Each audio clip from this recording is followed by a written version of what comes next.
Rain fell like a steady whisper across the pavement, soft but relentless. A city bus hissed as it pulled away from the stop on 3rd and Hawthorne, leaving behind 3 people and one cracked wooden bench beneath a flickering streetlight. A mother clutched her child tight, shielding the boy with her tattered hoodie. Her hands trembled. The child coughed, wet, rattling, not new. They were waiting for the next bus. Or for morning. Whichever came first. At the far end of the bench sat a man in his late 20s, twitchy, mean-looking, smelling of sweat and cheap whiskey. His eyes scanned everyone without blinking, and his foot tapped the sidewalk like a threat with rhythm. And at the other end, partially shadowed by the shelter's leaky roof, sat Chuck Norris. No one knew it was him. He wore a navy windbreaker zipped to the top and a hat pulled low. His hands rested on his knees. He hadn't moved in 15 minutes. The young man shifted. "What are you staring at, old man?" Chuck didn't answer. The guy smirked. "That's what I thought." The mother winced at the tone. Her boy pressed into her side, watching Chuck with wide eyes. A silver Escalade pulled up across the street and idled. Windows tinted. Engine purring too smooth for a cold night like this. Chuck didn't turn his head. Just shifted slightly so his right shoulder was angled toward the curb. Subtle. Intentional. Across the street, 2 men stepped out. One leaned on a cane. The other didn't look like he needed backup. They moved too smooth for civilians. The twitchy man on the bench straightened suddenly. "Oh crap. That's them," he muttered. "Why are they early?" Chuck spoke for the first time. "Who are they?" The man jumped. "Mind your business, Gramps." Chuck tilted his head. "This is my business." He didn't raise his voice. He didn't need to. The young man turned, really looking at him now, squinting in the dim streetlight. "Wait. I know you. I seen you on TV or something. You that martial arts guy, right?" Chuck didn't answer. The 2 men from the Escalade were crossing the street now, coats open, hands empty. But the way they moved, silent, like cold, told Chuck what he needed to know. They weren't here to talk. The young man stood up fast, pulling something from his jacket. A small package, shrink-wrapped, dirty. Chuck stood too. "Sit down," he said. The guy blinked. "What? Why?" "Because you're about to do something stupid." The cane hit the pavement first. The lead man spoke with that oily calm reserved for men who never fight their own fights. "Is that it, Liam?" The kid didn't answer. Chuck stepped between them. The man paused. Smiled thinly. "Sir, this doesn't concern you." "It does now," Chuck said. The man with the cane chuckled. "All right, I'll bite." "You a social worker?" Chuck looked him over. "Something like that." "Then you'll understand, this punk took something from us. He owes. And we're here to collect." "Kid made a mistake," Chuck said. "He's trying to undo it." "Let him." "You gonna stop us?" the man asked. "You and that windbreaker?" Chuck exhaled once through his nose. Calm. Centered. The man reached inside his coat. What happened next was fast, but never rushed. Chuck moved in one step, pivoted slightly, and grabbed the man's wrist mid-reach. A twist, clean, efficient, and the man dropped to his knees with a muffled yell.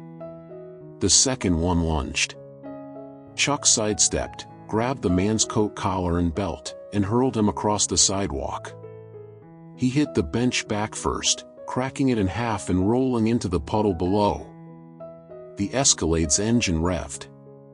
Chuck looked directly at the tinted windshield, The engine cut off. The Escalade peeled away seconds later, tires slipping over rain-slick streets, vanishing into the dark. Chuck released the first man's wrist and gave him a single hard look. "You come back here again," he said. "Bring flowers and apologies." The man staggered to his feet and limped after the SUV. Silence returned to 3rd and Hawthorne. The mother was staring. So was the kid. Even Liam, still holding the package, looked like he couldn't believe what just happened. "You okay?" Chuck asked the mother. She nodded fast, eyes wide. "Yes. Thank you." Chuck turned to Liam. "You have a choice," he said. "Right now. It'll define you." Liam looked at the package. Then the broken bench. Then Chuck. He walked over to a storm drain and dropped the bundle inside. Chuck nodded once. The bus arrived. The mother boarded with her son. Liam hesitated. "You coming?" the boy asked. Liam glanced at Chuck. Chuck gave a small nod. "Yeah," Liam said. "I'm coming." They climbed aboard. Chuck stayed behind. The bus doors hissed shut. The driver, a grizzled man with a Vietnam vet hat, gave Chuck a long look. "That was a hell of a thing." Chuck shrugged. "Just catching a little rain." As the bus pulled away, Chuck sat back down on the shattered bench and picked up a paper coffee cup someone had left behind. Still warm. He sipped it once. Winced. No sugar. The broken bench creaked under his weight, and the rain had thinned to mist now, just enough to dampen the street without washing away what happened. Chuck stared across the empty road, his windbreaker soaked through, but he didn't move. Not yet. He wasn't waiting for the bus. He never was. A young woman walked past with a stroller, hoodie drawn tight, earbuds in. She didn't notice him, didn't know what had almost gone down 20 minutes ago. That was fine. Peace didn't need applause. Chuck set the empty paper cup beside the bench and rose. He walked east down Hawthorne, past a laundromat with a flickering sign, a boarded-up pawn shop, and a mural of a boy with angel wings on the side of a convenience store. He paused there, looked at the paint. Fresh candles lined the base, photos, flowers, an empty Gatorade bottle. He didn't need to ask what happened. He'd seen that kind of memorial in every town from El Paso to Tacoma. Someone had failed that boy. Chuck kept walking. Across town, inside a basement office that smelled of mildew and fresh toner, a man named Wallace Rusk flipped through security footage. He paused at 3:12 a.m., the bench, the fight, the blur of motion that dropped his two best collectors in under 30 seconds. He leaned forward, hit play again. That face. That beard. Those hands. Rusk froze. "You've got to be kidding me," he muttered. He reached for a phone. By noon, the rain had stopped. Chuck sat at a corner table in a half-empty bar called Murphy's Tap, nursing a hot coffee and staring at a plate of untouched eggs. The bartender, a tall woman in her 50s with a smoker's voice and a no-nonsense expression, wandered over. "You gonna eat those, or just intimidate him with your mind?" Chuck gave her a small smile. "Working up to it." She smirked. "Well, when you're ready, let me know. I'll microwave 'em back to life." Chuck nodded once. "Thanks, January." Her eyebrows rose.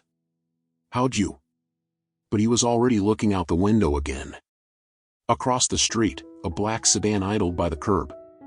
Inside sat a boy no older than 17. Shaking. Breathing hard. A loaded pistol in his lap. The man in the passenger seat, tight beard, gold rings, soft voice, said, "You just walk in. Say the name Chuck Norris. Watch what happens. That's all. You'll have backup waiting." The boy looked at the gun. "You sure you won't shoot me?" The man chuckled.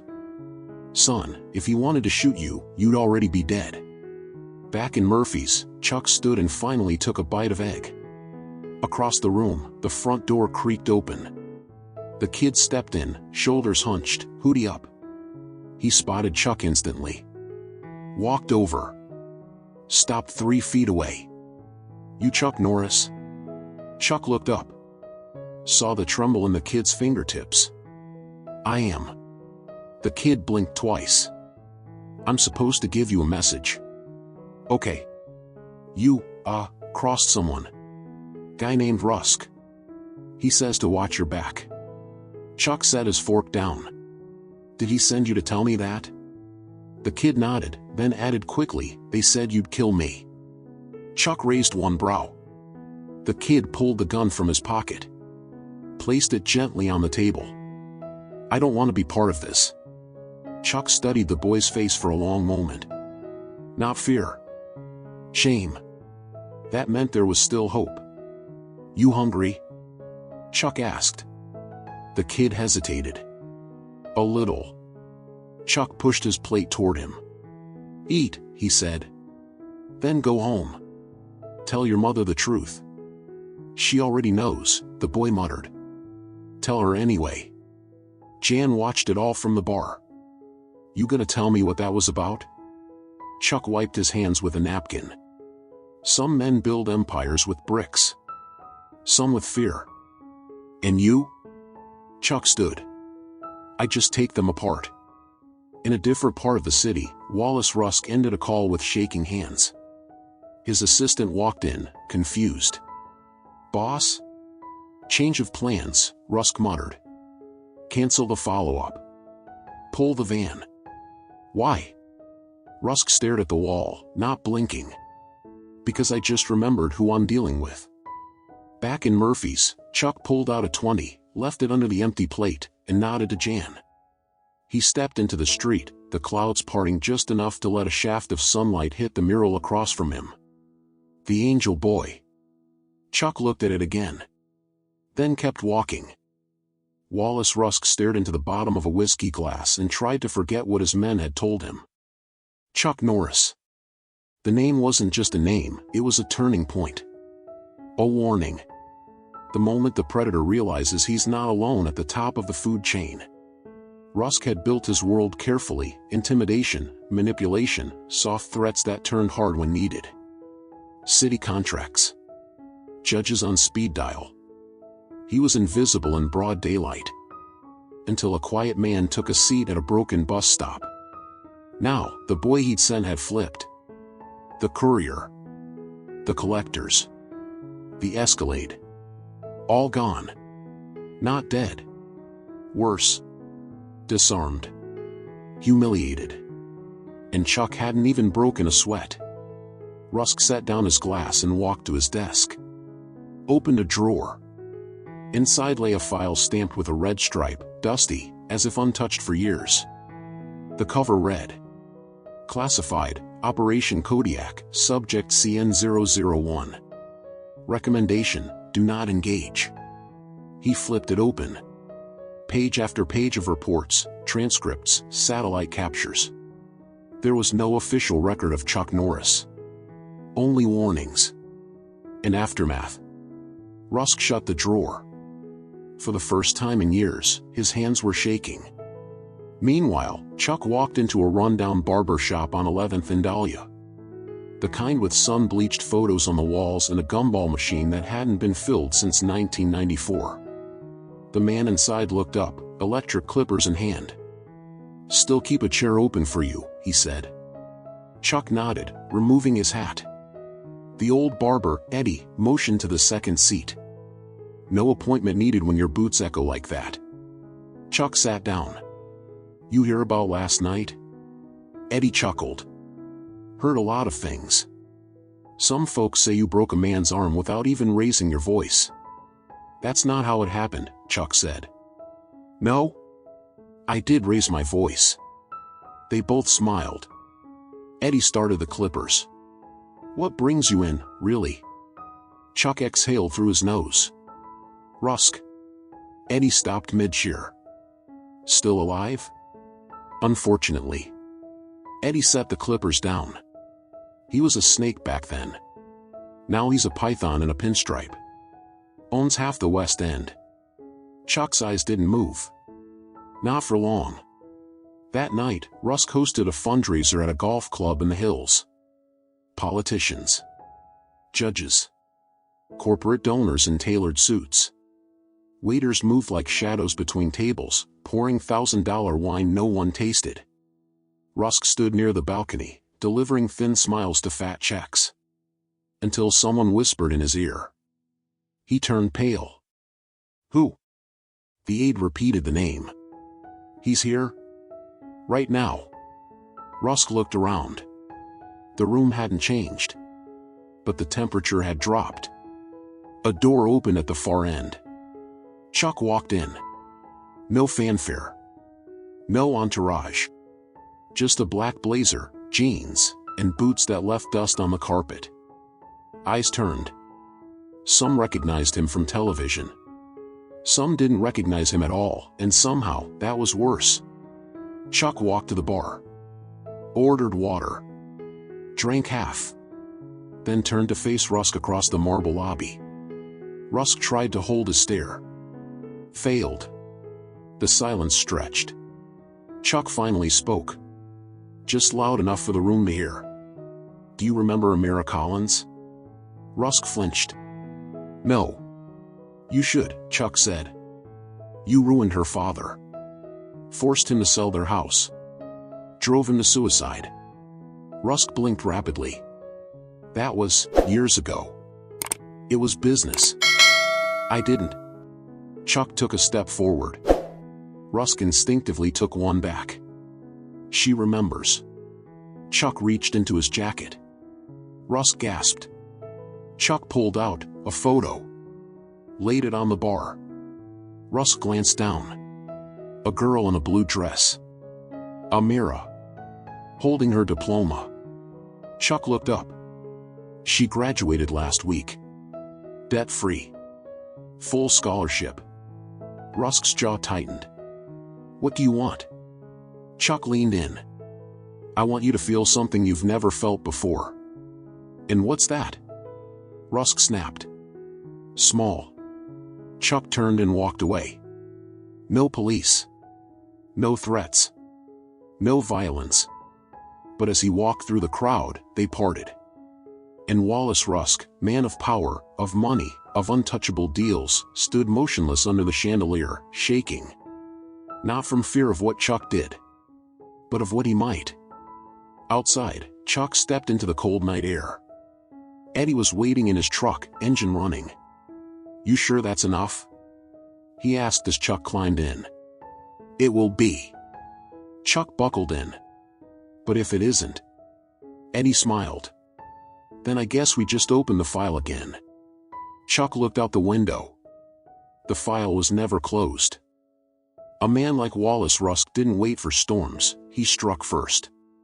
By dawn, Chuck's motel room had been burned to the frame. Fire department called it accidental. Faulty wiring. But Chuck had unplugged every socket the moment he walked in. He stood on the sidewalk now, arms crossed, watching firefighters mop up the ashes. The smoke curled like a warning into the morning sky. Beside him, Deputy Glenn Torres crunched across wet gravel. He was younger than Chuck by a few decades but already gray at the temples from chasing paperwork, not criminals. Place lit up like kindling, Torres said. Odd, considering the circuit breaker was tripped all night. Chuck didn't respond. You think this is connected to that thing at the bus stop? Chuck finally turned his head. Torres exhaled slowly. Yeah. Me too. 2 blocks away, a girl named Amira Collins stepped into her apartment and froze. Her furniture was slashed. Family photos shredded. On the fridge, someone had used lipstick to scrawl one word, payback. She dropped her groceries, hands shaking, and reached for her phone. Before she could dial, a knock came at the door. 3 soft raps. She opened it slowly. Chuck stood on the other side. She didn't ask how he knew. He didn't ask if she was all right. He just stepped inside and said, "Go pack a bag." That afternoon, Rusk leaned back in his penthouse leather chair and swirled a glass of whiskey. "Did you send the message?" His man, dressed in a dark tactical vest and flanked by two more muscle-bound ghosts, nodded. "Both targets." Rusk nodded. "And? They'll respond." Rusk's eyes narrowed. "No. He'll respond." Chuck stood at the center of an old train yard long since abandoned. Rusted rails, broken cargo containers, silence thick enough to cut. A place forgotten by the city. That made it perfect. Torres pulled up in his patrol car, killed the lights. "You know this is a trap, right?" Chuck nodded. "Then why are you here?" Chuck handed him a small envelope. "Give that to Amira. When this is over." Torres held it, confused. "You expect not to walk away?" "I expect they won't." By nightfall, the convoy rolled in. 5 SUVs. Headlights off. Doors opened in perfect synchronicity. 10 men in body armor stepped out.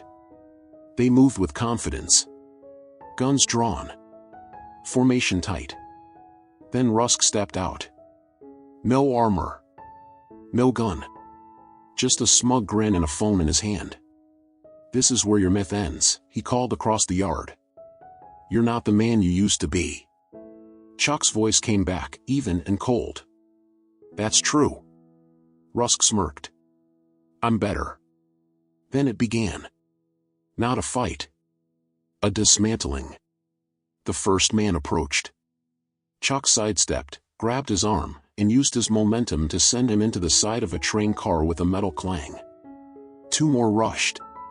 One lost his footing before Chuck even touched him. The other ended up locked in a sleeper hold before he realized he'd been disarmed. The sound of boots on gravel, shouting, a single gunshot, fired blindly. It ricocheted off steel and hit no one. Chuck moved like a ghost in the yard. No wasted motion. Every strike precise. Every fall permanent. Within 2 minutes, the only ones standing were Chuck and Rusk. Rusk held up his hands, panting, backing away.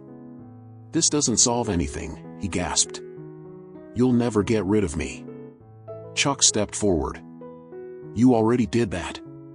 He handed Rusk a flash drive. "What's this?" Rusk spat. "Everything," Chuck said. "Accounts. Deals. Backroom recordings. Your empire, on fire. Where'd you get this?" Chuck didn't answer. Because justice didn't know explanations. Rusk fell to his knees. Chuck turned and walked away. Later that night, Torres handed Amira the envelope. Inside was a note. "Use it. Not to run, but to rebuild. Tell your story when you're ready. You're stronger than they ever were. CN." Folded inside the paper was a cashier's check for $50,000. No return address. No signature. At a small diner across town, Chuck sipped lukewarm coffee and watched the rain return. The server asked, "Want sugar?" Chuck thought for a moment. "Yeah," he said, smiling. "Today I do." 2 days later, Wallace Rusk was in custody. The footage leaked online, phone calls, wire transfers, emails signed with digital blood. The city's press conference called it the largest corruption takedown in 20 years. What they didn't say, what they didn't know, was that none of it came from official investigation. No subpoenas. No snitches. Just one man with a long memory and a quiet sense of balance. Chuck Norris was already gone. The story grew legs of its own. People whispered about the mystery figure at the train yard. No one could describe him clearly, he was always in shadow, always 2 steps ahead. The 10 men who fought him gave conflicting reports. Some claimed he moved like he was 20. Others swore he didn't blink. But the damage was real. And the legend spread. At the Bluebird Cafe, Ruth poured coffee for a group of retirees at the back table. "You hear about the takedown?" one asked. "That Rusk guy finally got his." "Yeah," said another. "Rumor is, Chuck Norris showed up in town." Ruth smiled without looking up. Is that so? The bell above the door jingled. She glanced over, instinct, habit. But it wasn't him. She didn't expect it to be. That's the thing about Chuck. He never says goodbye. Across town, Amira stood outside her old school with a small press crowd gathered. Her voice cracked only once as she told her father's story. She didn't cry, though. Not this time. She held the mic with steady hands and said, "There are still good people. Even if you only meet one in your life, it can be enough." A reporter asked who helped her. Amira smiled. "He never told me his name," she lied. At a gas station on the edge of the state line, a cashier slid a bottled water across the counter. The man in front of him was older, quiet, with boots that left desert dust on the tile. "You heading east?" the cashier asked. The man nodded once. "Name?" The man paused. Then said, "Doesn't matter." He paid cash. Walked out. Got in an old Ford Bronco and drove off, taillights disappearing into the shimmer of heat and silence. Somewhere between exits, Chuck passed a bus stop. Same cracked bench. Same crooked shelter. This time, no one was waiting. He tapped the brake, just for a second. Looked in the mirror. Then he kept driving.